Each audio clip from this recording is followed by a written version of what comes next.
பள்ளிக்கூடத்துல பாடம் படிச்சதில்ல, நாங்க நட்பு படிச்சோம். சின்ன வயசுல நாங்க அழுததில்ல, ஒன்னா சேர்ந்து சிரிச்சோம். காசுக்கு ஒரு பஞ்சம் வந்தாலும் பாசத்துக்கு பஞ்சம் இல்ல. தினம் தினம் சண்டை போட்டாலும் நெஞ்சுக்குள்ள பஞ்சம் இல்ல. என் நண்பனை போல யாரும் இல்ல இந்த பூமியில. என் நட்புக்கு தான் ஈடே இல்ல இந்த பூமியில.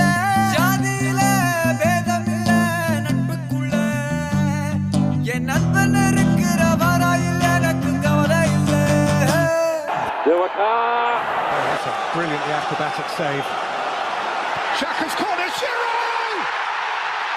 அந்த கல்லூரி நாட்களில நாங்க காலேஜ் போக